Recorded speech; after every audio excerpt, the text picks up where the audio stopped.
Assalamualaikum warahmatullahi wabarakatuh. Perkenalkan, nama saya Stefania Zara Foto dengan akhiran NIM 007 dari kelas A. Jadi, pada kesempatan kali ini saya akan mempresentasikan hasil perencanaan kawasan perkantoran tingkat kecamatan. Jadi, kecamatan merupakan unit pemerintahan yang berperan penting dalam penyelenggaraan pelayanan publik ke masyarakat. Sering meningkatnya kebutuhan pelayanan dan aktivitas administrasi, fasilitas perkantoran kecamatan dituntut mampu berfungsi secara efektif dan nyaman. Namun, kondisi kawasan perkantoran yang belum tertata dengan baik sering menimbulkan permasalahan ruang sirkulasi dan kenyamanan pengguna. Oleh karena itu, diperlukan perencanaan kawasan perkantoran tingkat kecamatan untuk menciptakan lingkungan kerja yang fungsional, tertata, dan mendukung pelayanan publik yang optimal. Terus, eh, masuk di rumusan masalah. Jadi, bagaimana kawasan perkantoran tingkat kecamatan itu yang tertata dengan fungsional, bagaimana penataan masa bangunan dan sirkulasi kawasan yang efektif, bagaimana menciptakan kenyamanan dan kemudahan akses bagi masyarakat dan aparatur. Terus terakhir, bagaimana menghadirkan kawasan perkantoran yang representatif dan mendukung kenyamanan pelayanan publik. Terus masuk di lingkup dan batasan perancangan. Jadi perancangan difokuskan pada kawasan perkantoran tingkat kecamatan dengan penekanan pada penataan tapak dan kawasan. Pembahasan dibatasi pada aspek arsitektur, sedangkan aspek teknis dibahas secara umum. Terus selanjutnya ada metodologi dan proses perencanaan. Jadi perencanaan dilakukan melalui pengumpulan data, analisis tapak, dan kebutuhan ruang, serta perumusan konsep yang diterapkan dalam desain kawasan. Terus kita lanjut ke tinjau objek perencanaan. Jadi pertama, kawasan perkantoran tingkat kecamatan merupakan kawasan yang digunakan sebagai pusat kegiatan pemerintahan di tingkat kecamatan.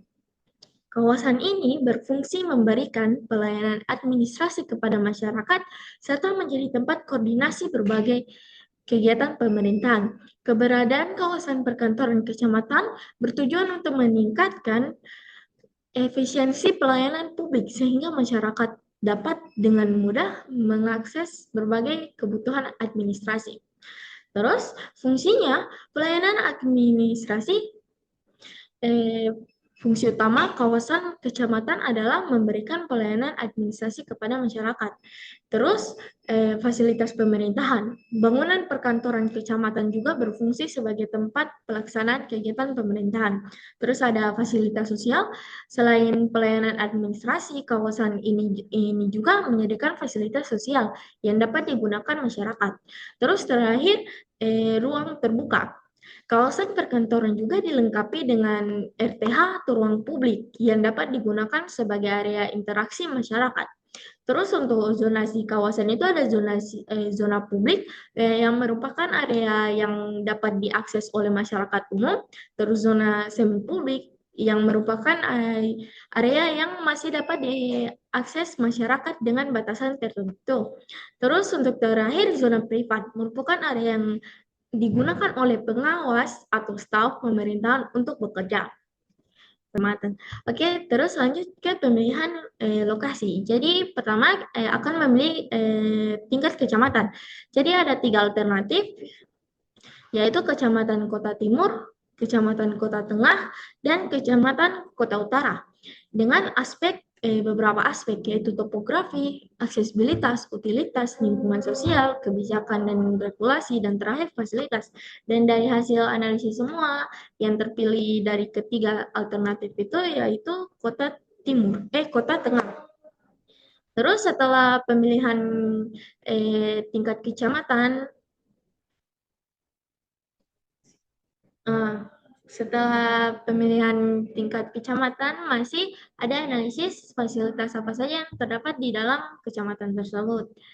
Dan bisa dilihat, Kecamatan Kota Tengah mendapatkan fasilitas paling sedikit. Jadi, setelah pemilihan tingkat kecamatan dan menganalisis fasilitas apa saja yang ada, berapa fasilitas yang berada di dalam kecamatan, selanjutnya kita masuk ke pemilihan site. Jadi ada 3 alternatif site di Kota Tengah.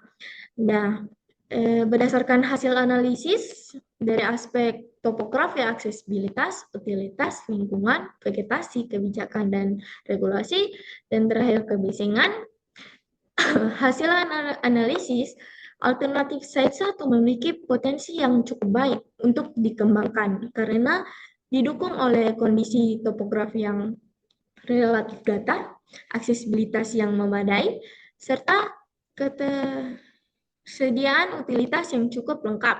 Selain itu, lokasi site yang berada di kawasan perdagangan dan jasa atau perkantoran yang menjadikan site ini sesuai untuk pengembangan fasilitas perkantoran. Terus di sini ada peta situasi atau site plan di site. Terus lanjut ke tata guna lahan. Di sini ada fungsi existing. Jadi hunian permukiman masyarakat dengan kepadatan sedang, bangunan berupa rumah tinggal 1-2 lantai yang tersebar di sekitar tapak. Terus ada fasilitas umum di sekitar tapak, terdapat fasilitas pendidikan dan pelayanan masyarakat yang mendukung aktivitas pendidik sekitar. Terus terakhir ada terdapat warung, toko kecil, dan usaha masyarakat yang berada di sepanjang jalan sekitar tapak. Terus di sini ada zonasi. Jadi bisa dilihat di sini ada zonasi yang warna pink itu pedagang jasa, terus yang warna sarana pelayanan umum, yang kuning permukiman, dan yang abu-abu perkantoran. Terus kita lanjut ke hidrologi. Jadi, tapak berada di kawasan permukiman dengan sistem drainase jalan dan saluran terbuka di sekitar site. Air hujan pada tapak kemungkinan mengalir ke saluran lingkungan lalu menuju ke sungai. Terus masuk di topografi, untuk kemiringan lahan relatif landai. 0-5% sehingga memudahkan pembangunan. Terus lahan berupa dataran terbuka yang sebelumnya digunakan sebagai lahan kosong atau lapangan. Terus terakhir ada geologi, tanah didominasi berupa tanah aluvial.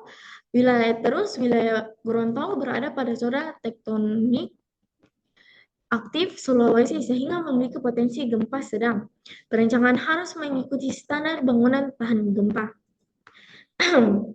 Terus terakhir ada klimatologi. Jadi curah hujan tertinggi terjadi di awal dan akhir tahun, terutama bulan Desember sampai Februari. Periode relatif kering terjadi pada Agustus hingga September. Ini untuk padanya. Terus untuk suhu udara, jadi suhu udara di wilayah Gorontalo tergolong hangat hingga panas sepanjang tahun karena berada di daerah beriklim. Terus rata-rata suhu tahunan itu 24 derajat Celcius sampai 32 derajat Celcius. Untuk perubahan suhu hariannya seperti pagi hari itu 24 derajat Celcius sampai 26 Celcius. Terus siang hari 30 derajat Celcius sampai 32 Celcius. Terus untuk malam hari itu 25 derajat Celcius sampai 27 Celcius. Dan untuk suhu maksimumnya dapat mencapai 33 derajat Celcius dan untuk suhu minimumnya sekitar 23 derajat Celcius sampai 24 derajat Celcius.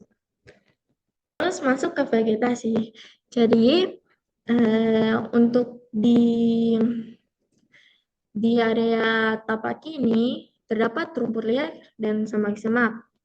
Terdapat rumput liar dan semak-semak, terus ada pohon peneduh di beberapa titik. Terdapat pohon berukuran sedang hingga besar yang berfungsi sebagai peneduh. Pohon ini memberikan keteduhan, mengurangi panas matahari, serta membantu memperbaiki kualitas di sekitar tapak. Terus untuk kondisi existing, vegetasi yang terdapat dalam tapak masih tergolong minim dan tidak terlalu padat karena sebagian besar area merupakan lahan. Setelah dari pengumpulan data-data Sebelumnya kita masuk di analisis SWOT. Jadi ada strength, weakness, sama opportunity, sama threat. Jadi setelah analisis SWOT ini kita mendapatkan zoning. Jadi ini adalah gambar zoningnya. Terus ini adalah frekuensi hubungan fungsi bangunan, matriks hubungan fungsi bangunan, dan bubble diagram fungsi bangunan. Setelah zone dan frekuensi hubungan ruang, kita masuk ke program ruang. Jadi untuk program ruang itu ada 9 bangunan. Ada kantor camat, kantor pos, bank BRI, terus ada KUA, ada koperasi, ada masjid, puskesmas, Kapolsek, dan Damkar. Jadi setelah program ruang masuk ke analisis besaran ruang. Jadi untuk pertama itu ada kantor camat. Jadi untuk hasil kantor camat itu mendapatkan 166 meter persegi. Terus kantor pos mendapatkan 126 meter persegi. Terus ke bank 136 meter persegi. Terus koperasi 132 meter persegi. Terus untuk koperasi itu 132 meter persegi. Terus untuk puskes itu 114 meter persegi. Dan untuk masjid 169 meter persegi. Untuk polsek itu 166 meter persegi. Dan terakhir ada damkar dengan ukuran 223 meter persegi. Dan ini hasil konsep tata masa bangunan saya. Oke, jadi sekian presentasi saya untuk perancangan perkantoran tingkat kecamatan. Terima kasih.